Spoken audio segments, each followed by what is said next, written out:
కానీ రోడ్ అయితే ఎడతాకున్నట్టు రోడ్ పండుగ ఉంది.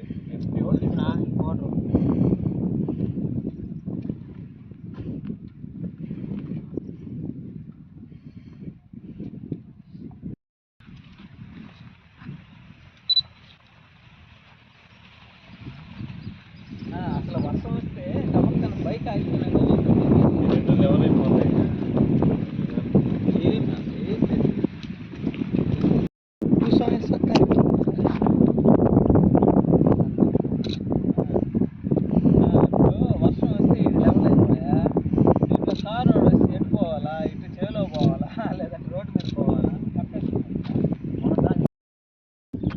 వాట్సాప్లో సోషల్ మీడియాలో పోస్టులు పెట్టుకుంటా ఎన్డీఏ కూటమి అభ్యర్థి అయినటువంటి సోమిరెడ్డి చంద్రమోహన్ రెడ్డి గారిని పదే పదే వ్యక్తిగత విమర్శలు చేస్తున్నటువంటి మాజీ మంత్రి మాజీ శాసనసభ్యులు కాకాణి గోవర్ధన్ రెడ్డి గారు ఎక్కడున్నారు సార్?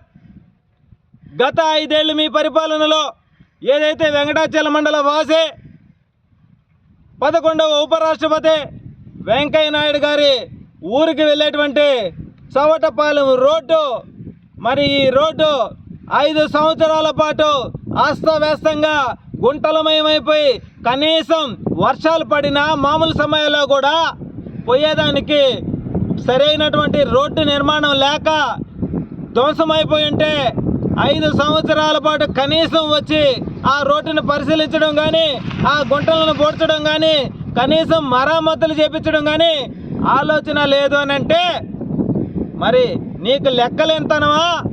ఉపరాష్ట్రపతి గారి సొంత ఊరికి వెళ్ళేటువంటి రోడ్డు పరిస్థితే పట్టించుకోలేదంటే నీకంత నిర్లక్ష్యమా అని మేము అడుగుతా ఉన్నాం.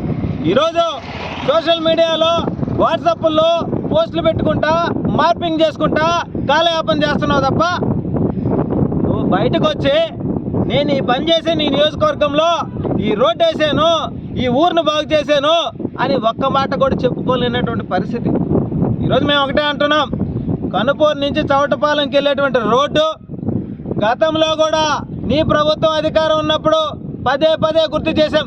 అయ్యా ఉపరాష్ట్రపతి మాజీ ఉపరాష్ట్రపతి వెంకయ్య నాయుడు గారి ఊరికి వెళ్ళేటువంటి రోడ్డు, ఈ రోడ్డును పట్టించుకోయా, గుంటలను బూడ్చయ్యా, ప్రజలు ఇబ్బందులు పడుతున్నారు, ప్రయాణికులు ఇబ్బంది పడుతున్నారు, బస్సు వెళ్ళే రోడ్డు అయ్యా అని చెప్పి పదే పదే మేము అనేక సార్లు గొంతు చించుకుంటే కనీసం మానవతా దృక్పథంతో ప్రజల గురించి గ్రామస్తుల గురించి ఆలోచించి ఒక్కసారి మనం కానీ మన కార్యకర్తల కానీ పైన చూసి పరిశీలించి రోడ్లపైన ఉన్న గుంటలన్నా పొడుద్దామనేటువంటి ఆలోచన నీకు చీమంతా కూడా లేదనంటే నిజంగా నువ్వు మనిషివేనా? నీకు మానవత్వం ఉందా? నువ్వు ప్రజానాయకుడివా? నిన్ను నమ్మి గుడ్డిగా 2 సార్లు సర్వేపల్లి నియోజకవర్గ ప్రజలు ఓట్లేసి నిన్ను గెలిపిస్తే 5 ఏళ్ళు ప్రతిపక్షంలో ఉన్నావు. ఆనాడు తెలుగుదేశం ప్రభుత్వం మాత్రమే ఈ రోడ్డు నిర్మాణంలో మరమ్మతులు చేసి రోడ్డు నిర్మాణం చేసింది. తర్వాత మళ్ళీ కనీసం పట్టించుకున్నటువంటి పరిస్థితి కూడా నీ పరిస్థితి లేదు. అంటే నువ్వు ఉత్తత్త ప్రజానాయకుడివి, నువ్వు బొల్లి మాటలు చెప్పే వ్యక్తివి, నువ్వు అవినీతి పరుడివి అనడానికి ఎన్నో ఆనవాళ్ళ ఆదర్శాలు ఉన్నాయి. ఇదే వెంకటాచల మండలంలో కోట్ల రూపాయలు విలువ చేసేటువంటి గ్రామంలో దోచుకున్నావు, భూములను ఆక్రమించావు. చివరికి పేదవాడికి ఇచ్చేటువంటి ఇళ్ల స్థలాల్లో కూడా నీ కార్యకర్తలు, నీ నాయకులు, నీ చెంచాలు అవినీతి అక్రమాలు చేసి దోచుకున్నారు. కానీ ఈ వెంకటాచల మండలంలో కనీసం 10 తట్టల మట్టి కొడేసి గుంటలను పూడ్చినటువంటి పరిస్థితి లేదు.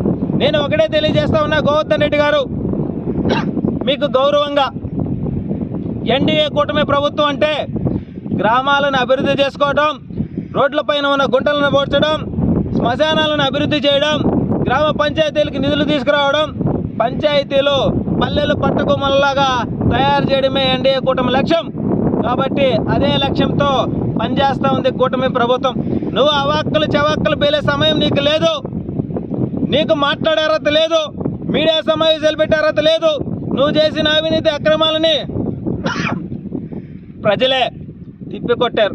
కాబట్టి ఇకనైనా ఆపి కూటమి ప్రభుత్వం ఈ రోడ్డుని నిర్మాణం చేసేదానికి సర్వేపల్లి శాసనసభ్యులు సోమిరెడ్డి చంద్రమోహన్ రెడ్డి గారి దృష్టికి తీసుకువెళ్ళి ఈ యొక్క రోడ్డు నిర్మాణంలో పూర్తిగా గుంటలను పూడ్చి రోడ్డు నిర్మాణం చేసేదానికి కూటమి ప్రభుత్వం పనిచేస్తుందని చెప్పి మనస్ఫూర్తిగా తెలియజేస్తా ఉన్నాం.